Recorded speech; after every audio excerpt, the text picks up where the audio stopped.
Hello and welcome. I am the Restless Kaiser, and once again we are modelling for advantage. So today, another full and fun-packed show on Warhammer's Warlords. That'll be the main feature of today's episode. And we're going to see some of the characters that the different guys have got for Warhammer's game systems. We're also going to have a short news segment where we're going to have a look at some of the updates we've received from Warhammer. Very briefly talk about the characters. We've got a YouTuber recommendation for you and a Kitbash corner later. So the news front, we had a preview of what's coming in this new box, which was not described as a starter set. It was described as a kind of introduction to Ninth, maybe aimed at existing gamers, which was interesting to know maybe where they intend to position that. It's my hope and expectation that along with this release a little bit further down the line, they're going to release the equivalent of First Strike and No Fear, which are genuine starter sets aimed at rookies with scaffolded rule sets. If they do that, we'll get some of those kits and take you through it. In short, my views on some of the models that we saw previewed. In the main set, we saw the Captain. I think the model is amazing. I just think as a gaming piece, it's dire. That shield is going to take longer to paint on its own than most of my models. I could paint a squad in that time. It is gorgeous, but I'm not sure that that's what you need in a tabletop game for a Captain, which is a fairly common. Most Space Marines are going to have a Captain in their army, and it's going to be that guy every time to a greater or lesser degree. There was the alternative Chaplain model, the Judiciar or the Justicar, or I'm not quite sure what he was called, or the Egghead guy, as has been commented out. The model looks cool. I'm not sure what's going on with his coat being over his hip like that, or his egghead. And it really is just the way that they've put that bit of cloth over his face. It just looks like a hard-boiled egg, mate. And then the last model to comment on, which came out slightly after the preview, they showed us some of the other stuff, like there was a tarantula type weapon system. And then there was the quad bike. There's a lot of hate for this quad bike, and I don't really get it. The comments I'll go along the lines of it looks like a Lego set, it looks like it's from Super Mario Brothers or something, or Mario Kart, I don't know, whatever the kids play. But Warhammer is fundamentally a comic book style of fighting. There is nothing sensible about what goes in Warhammer, and this comic book looking dune buggy type quad vehicle, I think it looks fine. Does it look credible as a vehicle? No, but neither does fighting a guy in power armor with a chainsaw. I just want it to look cool, and the big Gatling cannon looks great. Warlords then. Warlords in Warhammer in particular fulfill two different functions. One is that they may be giant melee beatsticks, they may be monsters, your demon princes and your primarchs, those kind of characters. And then the other is the more support character, the Imperial Guard officer, that sort of thing. And they're two very different types of character. So we'll have a look at some of that. First up, let's see Johnny B with his favourite model. Hey guys, Warlords this week. I think you all know there's only one Warlord for Johnny B. Let's go take a look, shall we? Boop. That's right folks, you mostly guessed it. It's Bobby G. Now I didn't like the pose that he came in the box set, where he's sort of straddling an eagle's head, cock wafting. So I've repositioned it. And I like it this way. It's my kind of thing. You'll notice a helmet on the floor there, so I can swap out the heads. I wish I'd put the helmet on him when I fought the Kaiser once, though. I had 6 plague drones spit in his face once and almost killed him, thanks to 3 lucky ones. There you go. That's my Warlord. That's all from me this week, sausages. Catch you next time. Back to you, Kaiser. Woo! Well, that was a proper blinged up model there, John. I know you're very fond of you, Bobby G, and we did have a great game once where he was indeed, as he said, killed because he rolled a string of 1s when fighting some plague flies. Fantastic. My first Warlords then, to talk to you about, I'll show you some of my Imperial Guard. We'll get some stills up. So this is much more of a support character type of role. I've picked these two out in particular, partly because they show the difference in style between myself and Johnny B. The first one, this is a little Imperial Guard Kitbash that I use as a lieutenant in various games. There's nothing special about this model, it's just the torso has come from one of the vehicle crews, so he's not wearing armour, but he has got braces on. And Johnny B felt that this guy was very much me. And he's got a scion head and so forth. And this is part of my sort of second generation Cadians. When I was going back at some of the models, getting ready for a tournament a year ago, and doing a little bit of repainting, this chap's also sporting a magnificent monocle. This model, Seravina Rain, I think. Johnny B painted this one for me. I want to get more ladies in my Imperial Guard, and I want them to be in sensible roles. And this is a character from one of the novels, so there's no doubt about it. There was a lot of hate about this character, this model at the time, saying how it just didn't look like a woman. Said, looks like a woman to me. Doesn't look like any of the other models that I have that are men. But you can also see in this model the very different approach to painting that Johnny B and I take. My guy's got some base layers on, a dry brush and some agrax. Johnny B spent a year on this. In fact, he bought it for me one birthday and gave it to me painted the next. Literally 1 year. He was going to do the same with my Commissar Yarrick, and realising it would be at least another year, I put that bad boy on eBay. Anyway, next up we have got, just checking my notes, Mr. James Workshop.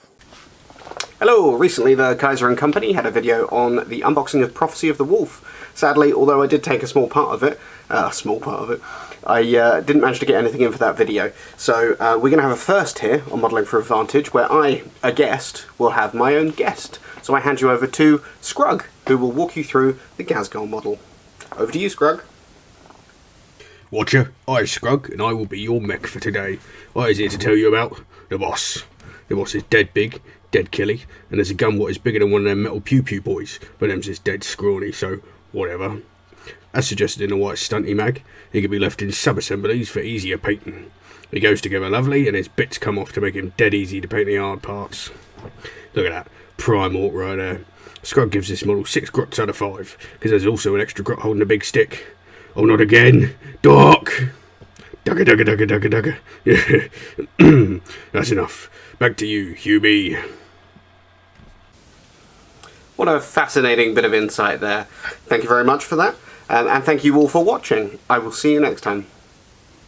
Thank you for that, James. Really looking forward to seeing that old warband on the table, obviously led by Ghazghkull. I don't know how much you'll get apart from Ghazghkull in that warband, but let's look and see.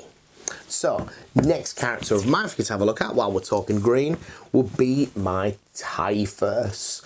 A lot of people got the Typhus model. He's nice. He's in that kind of mid-range of characters where he's a support character in some ways, but he's also very fighty. He's got a big invuln save, does a lot of damage. I like this model a lot. The model comes with some flies, like a plague host on the back, which is a weapon attack that he has. I really didn't like how they looked though, and a lot of people are real 50-50. And when you want to talk about modelling for advantage, in 8th edition, this model's got a problem. This is hideable behind a lot of scenery, but this isn't. So a lot of people repositioned this side to be across the body, which is quite a bit of work to do because the arm's just a single piece, so that he didn't do that. But Typhus, interesting character on the battlefield. He's a powerful psyker, which is a bit odd, I think, given his and the Death Guard's feelings about psychic powers. But what really let him down is, as strong as that axe is, this guy only ever kicked out 4 attacks. And 4 attacks for a character as expensive as he is, isn't that spectacular. He was rarely used after the beginning because what he did to improve Poxwalkers wasn't worth it when Poxwalkers weren't worth having. Anyway, up next, Clueless Mike with his Warhammer Warlord. Hi there, so today's topic is Warlords. Now, Warlords usually fall into one of 2 categories. They're either the type that lead from the front, inspiring their men, getting to grips with the enemy up close and personal, or they sit at the back, sipping tea, giving out orders, often kind of like force multiplying the army they're leading. I'll let you guess which my model that I've chosen today is. Yes, he likes to get to grips with the enemy. This is Angra the Unbound. He's a Forge World greater bloodthirster of Khorne. He is an awesome model, one of my favourite ever models, in fact. I fell in love with it the first time I saw it. It's kind of the embodiment of the Balrog from Lord of the Rings. He is fantastic. On the battlefield, he is a true engine of destruction, leads his troops from the front, jumps straight into the enemy with his massive wings, and just lays waste to whatever he comes across. I use him in 40k and even in a Apocalypse because he's nice and big. He can be used happily in each. I can use him also as a normal Bloodthirster. They've just brought out the Exalted Bloodthirster rules, which fit him perfectly. So I'm hoping to get him to the table even more once we're allowed back to playing again. He is my choice of favourite Warlord. He's probably the biggest and most powerful of the ones we've got here, I suspect. Thank you for that, Michael. So let's have a look at some Warlords of mine from my Space Wolves. Tried to pick out two that had their particular reasons to tell you about them. First up is Nigel the Stormcaller. This one was an early kitbash done by Johnny B, complete with magnetised Stormcaller. If you're interested in seeing how far we've come along as a channel, you can have a look at the Nigel the Stormcaller kitbash. I'll put it in the doofer. But this was a model. I didn't like the original model, so John put something together for me. Second one, though, with its own story, is Arjak. I've never actually played with Arjak. I've not got round to it yet. I don't play the Space Wolves that often. And he brings a lot of powerful features to the board. But there's one difference between my Arjak and everybody else's, is that his hammer is very, very straight and very plain. He actually has, on the model, he's got like a rope effect around it. It's quite nice.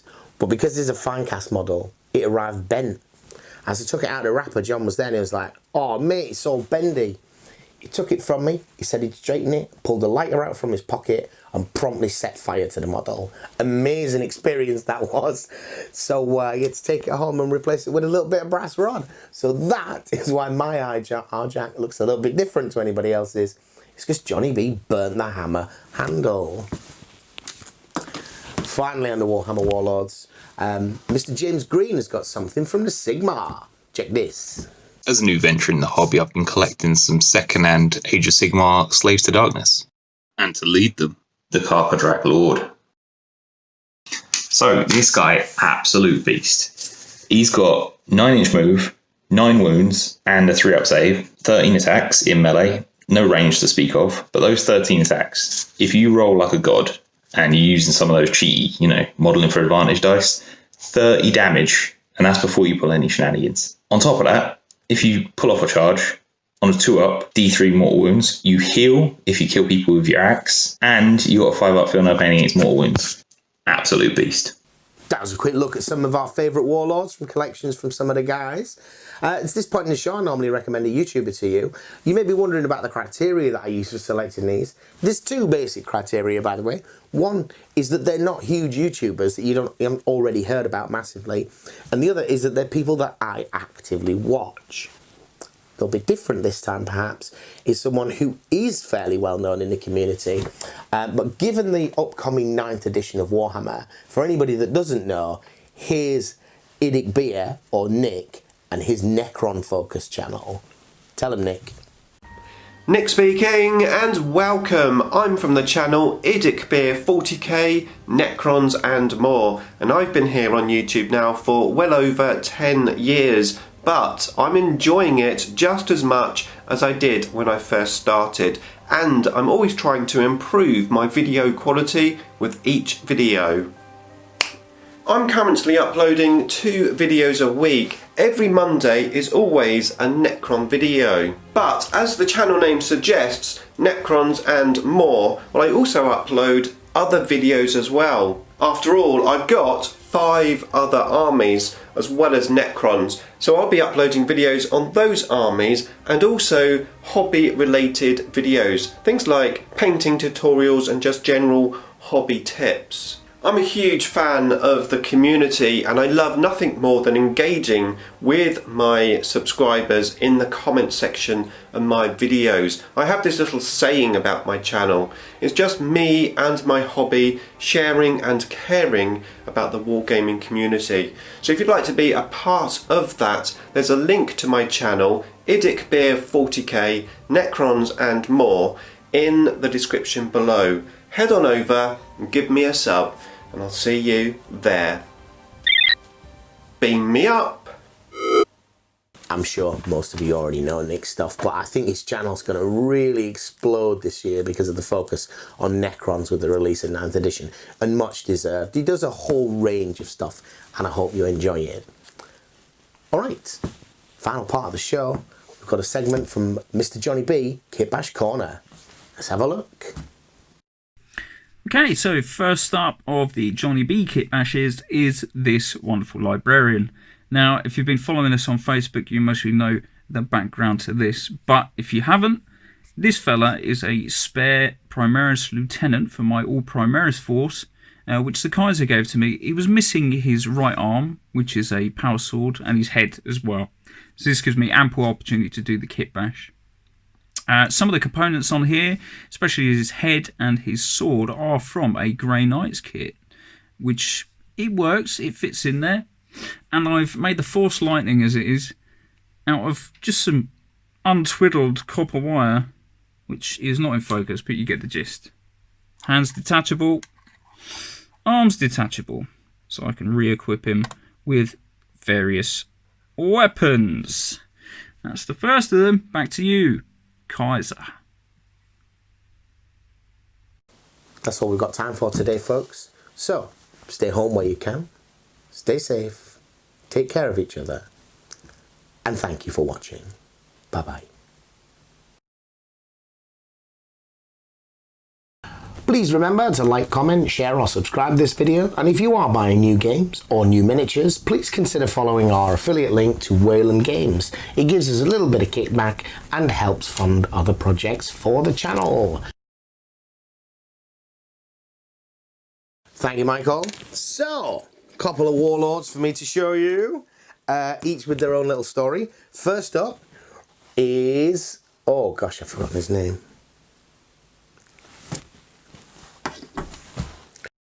Yep, you most really could have guessed it. For me, the Warlord's got to be Bobby G. This is my take on the bad boy. You'll notice his leg has been